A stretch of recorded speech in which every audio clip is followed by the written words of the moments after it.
Сәлем достар, менің арнама қош келдіңіздер. Бүгін сіздермен бірге жұмсақ болып шығатын пеште піскен өте тойымды пирожкилерді бірге әзірлейтін боламыз.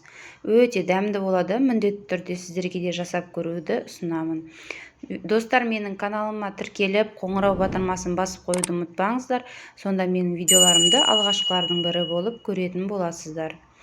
Ал ендеше бастаймыз. Ол үшін қамырымызды ашытып аламыз. Жылы суымызға жылы сүтімізді қосамыз. Содан соң ашытқыны саламыз. Үстіне қантымызды қосып, венчикпен жақсылап араластырып аламыз. Бізбе қант пен дрожжының арасында реакция жүреді. Содан соң барып тұзымызды саламыз және сұйық майымызды құйып, жақсылап араластырып, ұнымызды міндетті түрде илеуіштен өткізіп, қамырымызды қоса отырып, жұмсақ қылып біз қамырымызды илейтін боламыз. Біздің қамырымыз өте жұмсақ, бірақ қолға жабыспайтын болғаны дұрыс.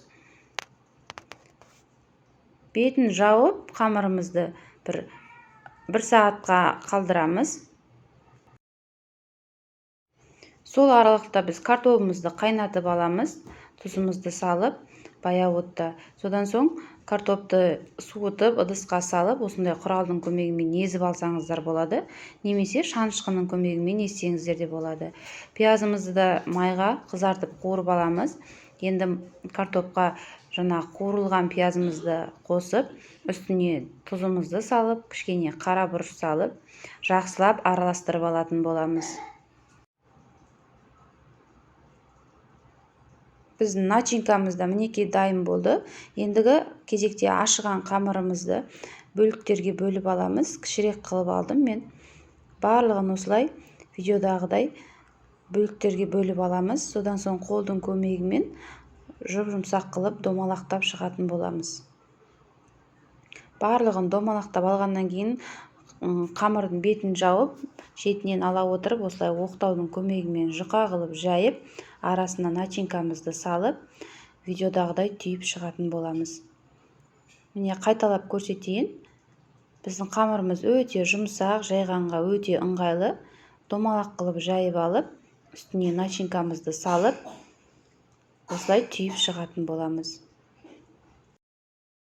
Барлығын противенге салып, бетіне жұмыртқаның сарысын жағып шығатын боламыз. Қалауларыңыз бойынша бетіне күнжіт сепсеңіздер болады, әсемдік береді. Мен күнжіт сеуіп шықтым. Қызып тұрған пеште 180 градуста қызарып піскенше салып алатын боламыз. Мінекей достар, біздің пирожкилеріміз дайын болды. Өте дәмді әрі жұмсақ болып шығады. Міндетті түрде сіздерде жасап, отбасыларыңызды қуантыңыздар. Видеоны соңына дейін қарағандарыңызға рахмет. Сіздермен болған Нұрия Амангелді. Видеом ұнаса лайк басып, пікір қалдыруларыңызды сұраймын. Келесі видеода жолыққанша қош сау болыңыздар.